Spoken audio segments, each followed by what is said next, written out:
Hi there, folks. So, you heard of Tim Burton's Miss Peregrine's Home for Peculiar Children? Well, Ransom Briggs, I think you can see it. I had to aim it at the camera so I could look at it properly. Sorry, I'm a little sick today. I went to the library while I had the snuffles, and then I didn't get this from the library today. I got it last week. I have to read it. The reason why is because I read the first three books. I like the first two, by the way. The first half of the third book, I hated.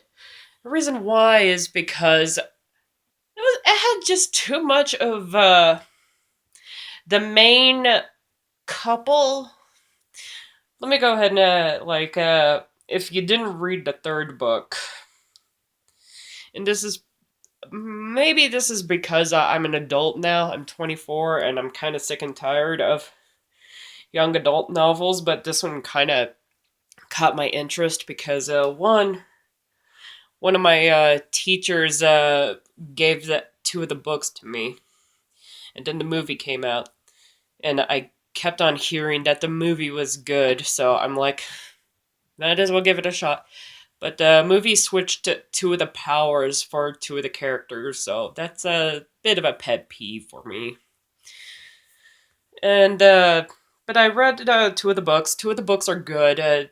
I love the Invisible Boy so much. I don't care if he's invisible or not. And even though I have a boyfriend myself, I just got a thing, okay, for him. Okay, he's intelligent, he's smart, he's funny, he's sweet. I just love him. All right, I got a thing for the Invisible Boy.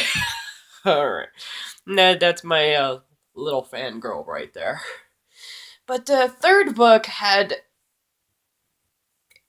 I'm a bit of a an expressive reader, uh, and I have to read alone in my room because the reason why is there's a series called The Faithful and the Fallen, and there's a couple of scenes where it had me reacting like, "Oh my god, no!" Or a couple of scenes where I was gooey, mushy, and just oh, that's so cute. They're together. They're kissing, type thing. I'm the kind of one of those expressive readers, and not many books get me that way. But The Faithful and the Fallen did. And another book kind of just had me like, can it stop doing that? Can it stop plot twisting and stuff? And I'm gonna get into that maybe next time. I'll talk about it in an insane amount of plot twists. Like Shyamalan should take notes on this. So like, you can plot twist when it makes sense, but don't plot twist when you don't need 15 excuse me. There's a series called I don't remember what it was called. It's that forgettable, but it has 15 plot twists over the parentage of this kid. And it's like, it's this man. No, it's this man. No, it's this man. No, it's this man. It's like, pick a dude. But anyway, getting back to Miss Peregrine's series. First half of the third book, Library of Souls, I think it was called, is aggravating. They're in basically they're in the present, not the future, the present. And the dog's already talking to people when he should probably know, due to his experience in the past, that talking to people isn't exactly a good idea. And people are already freaking out. And then they go rush over to this guy in this hood, and his name is Chiron. Oof. I don't know. I like him already. And he's the only dude that kind of knows his way around this, pardon my French, but this piss hole of England. Like, seriously, it is the crappiest part of England. And, like, literally, the kids almost get them killed multiple times. Like, they almost wander around, like, the streets and they almost get themselves killed. They lose the talking dog, by the way. And then they almost get themselves beat up by drug addicts. And the the Charon has to save them. And then, he's like, hey, I'm the one that you need. Oh, and then not only that, but the guy is leading them around the city because he's the one that knows the whole town like the back of his hand because he's been through this place. And, they go ahead and, like, the kids are like, I don't trust this guy. Let's go ahead and, wander off on our own.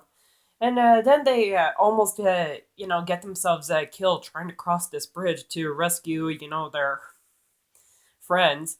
And then they get beat up by drug addicts. And then the guy saves them again. And you know what they do is, they're told to stay in this room, and instead they decide to hop out the window and go wandering around it on the side of the building and go into another room. And then they almost freeze to death into a building, into this one room. I hear you out there, Justice. And like, one of the doors kind of like teleports you to this area.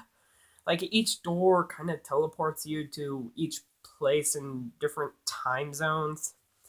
And yeah, and they almost freeze to death out there, and then they get saved. And Charon is like, I'm untrustworthy. I'm untrustworthy.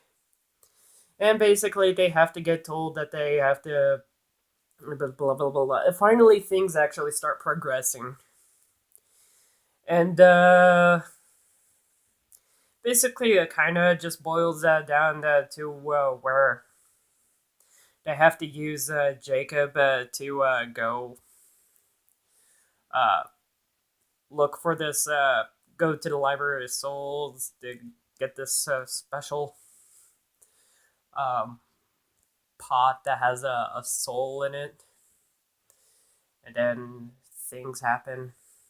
And then the whole time loop blows up because the women, the Imbrines, whatever they're pronounced, use their gifts, and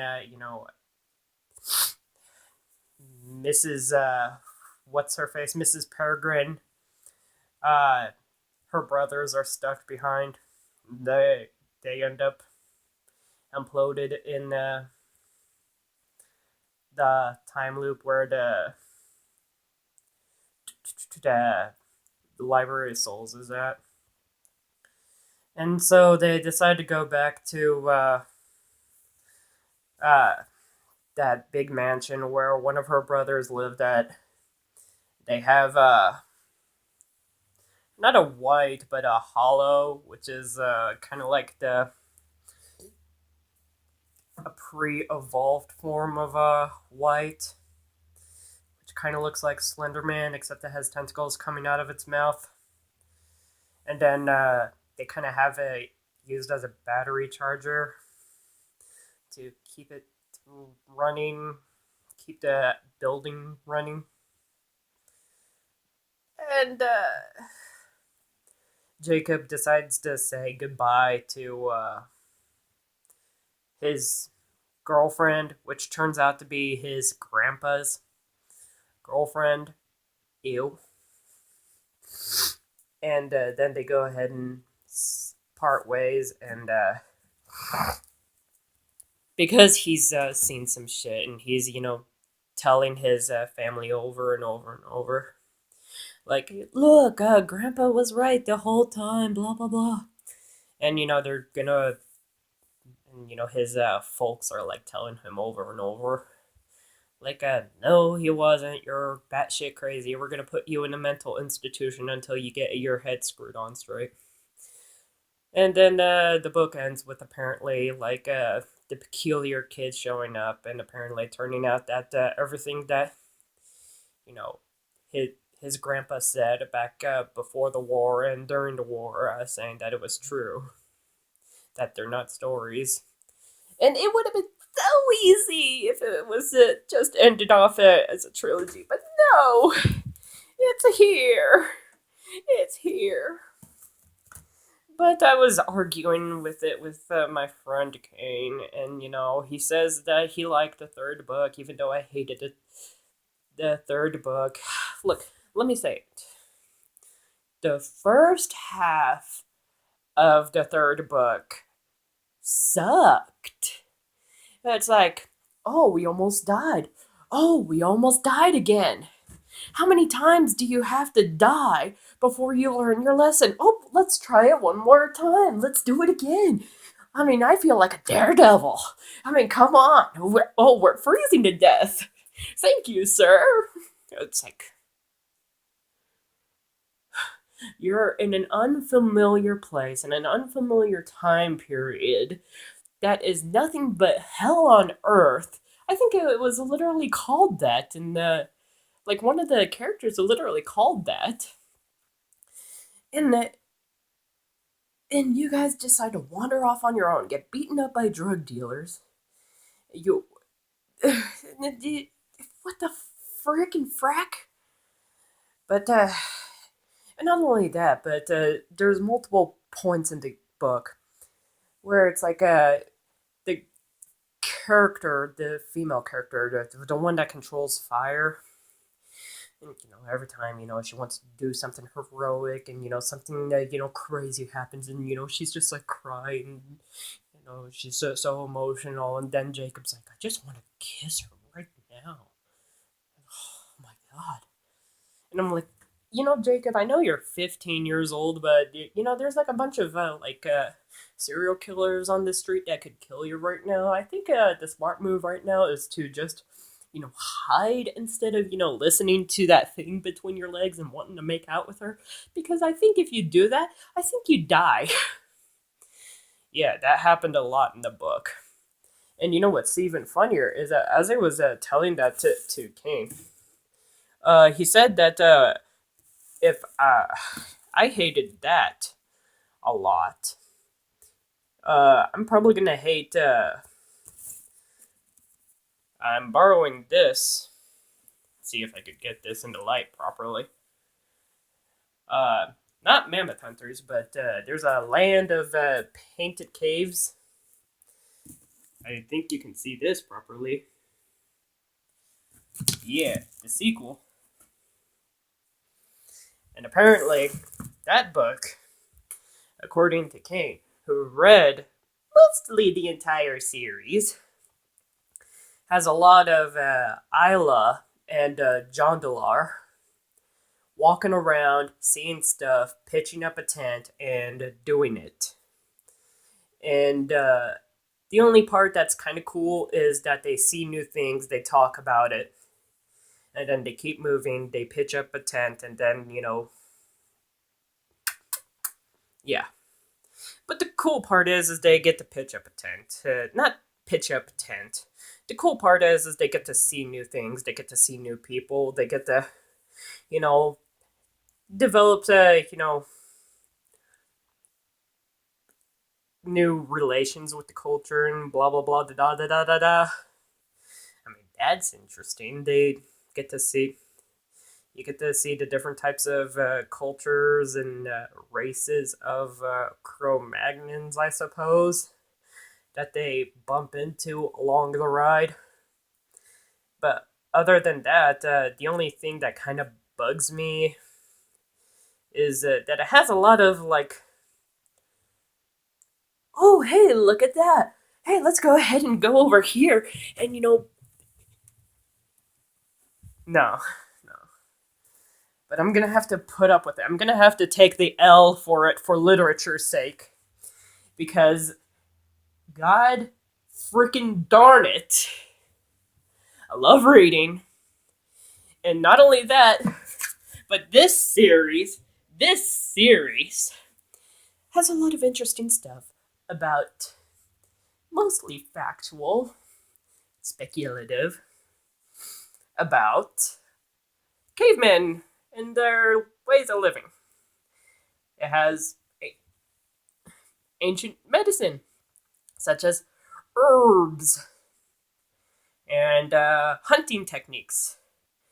Speculative, but they could be, smarter than we take them for granted, so yeah. Anyway, that's my complaint.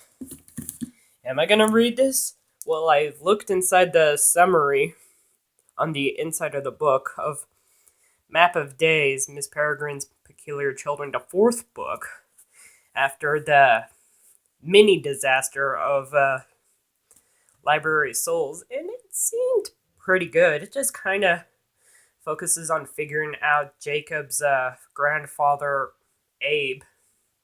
So, I would love to learn more about Abe. So yeah, let's learn more about Abe. Thank you, this has been Pet for More. If I'm gonna have to do a closing caption for this, I'm gonna say keep reading. So yeah, let's keep reading, folks. Bye.